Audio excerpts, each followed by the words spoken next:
कोई संज्ञान नहीं है।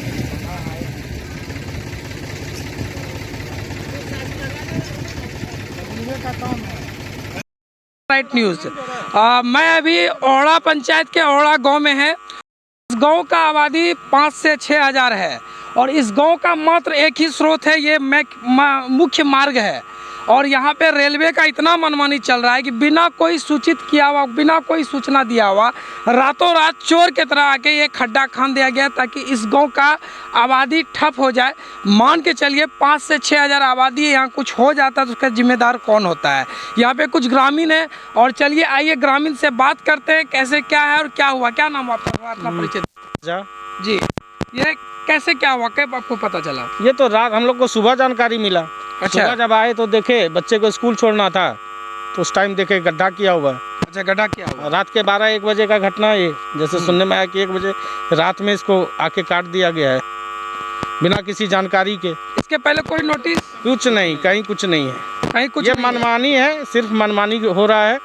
उनका कहना है कि ये रोड नहीं दिख रहा है हमको। ये प्रधानमंत्री से बना हुआ रोड है, सरकार के नज़र में है, आप इसको बार बार बाधित कर रहे हैं। तो या फिर कोई ऑप्शन बनाइए आप, ऑप्शन। अच्छा, ये हमको बताइए आप कि ये जो गांव है कितना पुराना गांव है? ये गांव लमसम जो है 600 साल पुराना है हमारा। ये रेलवे लाइन कितना पुराना है? 150 साल लमसम। 150 साल। हाँ, ये जो रेलवे का जमीन है, हम आपने रेलवे की पटरी बिछाई, ठीक। उसके लिए हम ग्रामीणों से जमीन लिया होगा ना। बिल्कुल। हमने जमीन दिया आपको, इसके बदले में आपने मुआवजा दिया, तो क्या आप मेरा रोड काट दीजिएगा? नहीं, बिल्कुल। मेरा 2 दिन से बच्चे का शिक्षा बाधित है, उसकी जिम्मेदारी कौन लेती है? महिलाएं हैं, उनके बारे में कौन क्या सोच रहा है? रोड काट के आप चले गए, उसके बाद फिर हमारा जो एम्बुलेंस है वो नहीं आ पा रही है। सारा मेडिकल फैसिलिटी हमारा ठप है, गांव का जो भी नहीं है, जिसके वजह से कहीं से बाहर निकल जाएंगे। और इसकी सूचना और इसका साहब खुद करके डीएम साहब को दिए हैं कि इस गांव को मात्र एक रोड है। उसके बाद डीएम साहब ने चिट्ठी भेजी है रेलवे प्रबंधक को कि इस गांव को मात्र एक रेलवे प्रबंधक को चिट्ठी भेजने के बावजूद उसने ऐसा काम किया। उसके बाद उसने ऐसा काम किया है। ये तो बिल्कुल रेलवे का मनमानी है। 23/5/2018 को डीएम साहब ने भेजा है वो रेलवे प्रबंधक को चिट्ठी, पत्रांक दिनांक दोनों है। मोबाइल में, चूंकि मेरे पास भी मोबाइल नहीं है ना, तो हम आपको लेटर दिखाते। इसमें है, देखिए आप लेटर देखिए। बिल्कुल आप लेटर को हम लगा देंगे। वेरिफिकेशन करने आए थे, एसडीओ साहब ने वेरिफिकेशन किया, करने के बाद डीएम साहब को बोला कि नहीं, इस गांव को मात्र एक ही रोड है। उसके बावजूद भी तब डीएम साहब ने वहां से फैक्स किया है।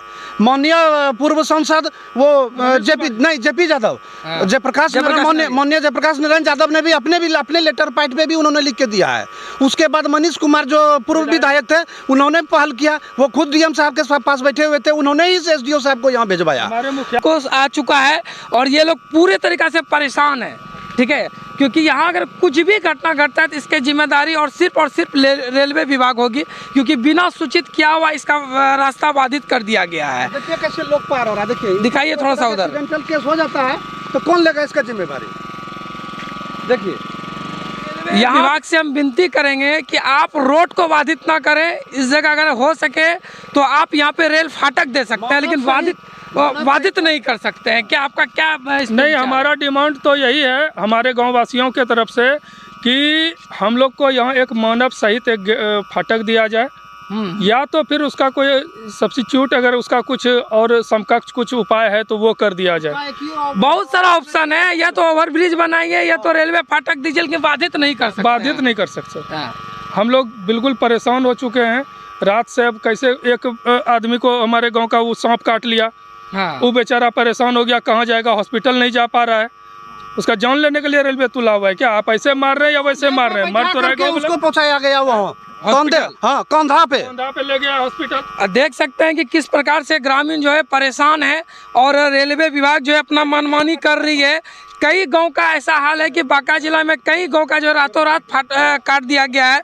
हम विनती करेंगे केंद्र सरकार से, राज्य सरकार से और रेलवे विभाग से भी कि इस तरह का मनमानी ना करें। अगर आपको अधिक कोई दिक्कत हो रही है तो ओवरब्रिज बनाए, इसके अलावा रेलवे मानव सहित फाटक दे, लेकिन इस प्रकार का मनमानी नहीं चलेगी। और आपसे भी अनुरोध है कि यहाँ से इंटरव्यू होने के बाद आप सीधा बीडीओ साहब के पास जाएंगे। बिल्कुल जाएंगे। और उनको कहिएगा कि 6000 आबादी बाधित है, इसके विषय में आप क्या कर रहे हैं। आपका रोड कटा हुआ है, अभी आपका पोलियो वाला कैसे गया, देखने तक नहीं आया है बीडीओ साहब। ठीक। आप ब्लॉक प्रखंड विकास पदाधिकारी हैं, क्या है आपका? आप स्वयं, आपके कान में जू तक नहीं रेंग रहा है कि हमारे प्रखंड में क्या हो रहा है, नहीं हो रहा है? चलिए देख सकते हैं कि बहुत तरह का प्रॉब्लम हो रहा है और हम विनती करेंगे कि जल्द कि यहाँ पे किस प्रकार जो है रेलवे बीच रोड में खोद दी है और देखिए किस प्रकार से यहाँ सामान जो है कितना परेशानी हो रही है इन लोग को ढोने में। कहाँ घर हुआ आपका? पुंसिया। कहाँ जा रहे हैं? ओढ़ा जा रहे हैं। ये कब पता चला ये खान दिया है? घर कहाँ पड़ता है? किसका? मेरा पुंसिया। यहाँ ओढ़ा सामान लेके जा रहे हैं? जी हाँ। और कितने देर से ढो रहे हैं ये सामान? ये 1 घंटा हो गया। ये 10 बोरी ढोने में 10 बोरी धोने में घंटा लग गया है। अच्छा, तो इसमें जाने में हमको बहुत प्रॉब्लम पहुंच रहा है। बहुत प्रॉब्लम हो रहा है। हाँ। क्या क्या सामान है? सामान है, पाइप है, ग्रेबुल है, समरसेबुल देख सकते हैं कि ये ओढ़ा पंचायत का ओढ़ा गांव है और ये मुख्य मार्ग है। इस गांव के लिए मात्र एक ही स्रोत है और देख सकते हैं यहाँ ठेला लगा हुआ है। अब बिना सूचना का अचानक अगर रेलवे, ठीक है रेलवे की ये प्रॉपर्टी है, रेलवे अपना खोद दी है, लेकिन बिना सूचना का, बिना किसी भी तरह का नोटिस का अचानक रोड खान दिया जाता है तो बताइए जो आम जनता है उसको कितना तकलीफ का सामना करना पड़ रहा है। अभी ये मजदूर है, इनको यहाँ सामान रख के दूसरे जगह काम करने जाना था और यहाँ ये 2 घंटा से लगे हुए हैं। ये हमको मालूम नहीं था जो कि हम ओढ़ा रोड खोद दिया गया है। तो नहीं आते तो कहीं ना कहीं एक प्रकार से रेलवे का ये मनमानी है। बताइए कि इस तरह से अगर मनमानी रेलवे करते रहेगी तो आदमी क्या करे? बिना कुछ नोटिस मिला था इसके पहले? हम लोगों को इसके बारे में कोई नोटिस नहीं मिला है। हम लोग ओढ़ा ग्राम के वासी हैं। दोनों तरफ से गड्ढा खोद दिया गया है। आप देखिए जो भी महिलाएं, यहाँ 6000 आबादी है। हाँ। 6000 आबादी में हमारे गांव में जो भी महिलाएं अभी ड्यूरिंग प्रेगनेंसी केस में होगी उसका क्या होगा, इसकी जिम्मेवारी कौन लेता है? हमारे गांव में हजारों बच्चे हैं जिनकी शिक्षा बाधित है, जो बाहर स्कूल में पढ़ते हैं, कोई बांका सेंट जोसेफ में पढ़ते हैं, कोई सरस्वती शिशु मंदिर में पढ़ते हैं, उसके लिए आने वाली गाड़ियां बाधित है, वो गाड़ी नहीं आ पा रही है। जो भी अभी हार्ट का इतना बड़ा प्रॉब्लम है, पूरे कॉरिडोर चल रहा है हार्ट के लिए। अभी एक पेशेंट को, एक आदमी को यदि हार्ट अटैक आ जाता है तो उसकी मौत की जिम्मेवारी कौन लेगी? बिल्कुल बिल्कुल। स्वास्थ्य बाधित है, सब कुछ थोड़ा उधर दिखाइए, देखे किस प्रकार से यहाँ का जो है कि ग्रामीण है, किस प्रकार से साइकिल से अपना सामान ढो रहे हैं और किस प्रकार से आ रहे हैं, आने से मजबूर है। और इस तरह से रेलवे को अपना मनमानी नहीं करना चाहिए जिस प्रकार से कर रहे हैं। देखिए ये क्या लेके जा रहे हो तुम? Pulse polio. देखिए ये पल्स पोलियो पिलाने जा रहा है, लेकिन देखिए इसका हालत क्या है, किस प्रकार से गांव जाएंगे। कैसे पिलाएगी? आपने रोड काट दिया, अभी पोलियो। ये गांव, ये जो रोड है ओढ़ा पंचायत का मुख्य मार्ग है और यहाँ पे कम से कम 6000 आबादी है और उस आबादी का मात्र एक स्रोत यही रोड है। और इतना ही नहीं, ये जो कटा हुआ है इसके लिए हम ग्रामीणों ने पहले पिटीशन दिया। सीओ साहब ने भी इसके लिए वो किया है और उन्होंने सीओ साहब ने कहा कि ओढ़ा गांव जो 6000 आबादी है और ये आदर्श ग्राम पंचायत है। अच्छा, रजौन प्रखंड का आदर्श ग्राम पंचायत है। ये जो आप तालाब देख रहे हैं ओढ़ा गांव का, कलेक्टर साहब ने इसको गोद लिया हुआ है। बीडीओ साहब ने हर एक पंचायत में ओढ़ा गांव को एक ये गोद लिया है और ये गोद लिया हुआ गांव है और आदर्श गांव है। उसके बाद हम आपसे ये आपको अवगत करा दें कि इसके लिए माननीय विधायक, ये पूर्व विधायक नहीं, माननीय पूर्व विधायक मनीष कुमार जी ने पर्सनली डीएम साहब के साथ पास बैठे हुए थे और वहाँ से उस टाइम के एसडीओ साहब यहाँ वेरिफिकेशन करने आए। मैं वहाँ उस वक्त खड़ा था जब एसडीओ साहब आए थे वेरिफिकेशन करने। एसडीओ साहब ने वेरिफिकेशन किया, वेरिफिकेशन करने के बाद डीएम साहब को सुपुर्द किया कि नहीं ओढ़ा में एकमात्र रोड यही है। उसके बाद डीएम साहब ने रेलवे प्रबंधक को एक चिट्ठी लिखी कि ओढ़ा गाँव में मात्र एक रोड यही है, इसके लिए होने वाली असुविधाओं की पूर्ण जिम्मेवारी रेलवे विभाग की होगी। वो चिट्ठी का कॉपी भी है हम लोग के पास।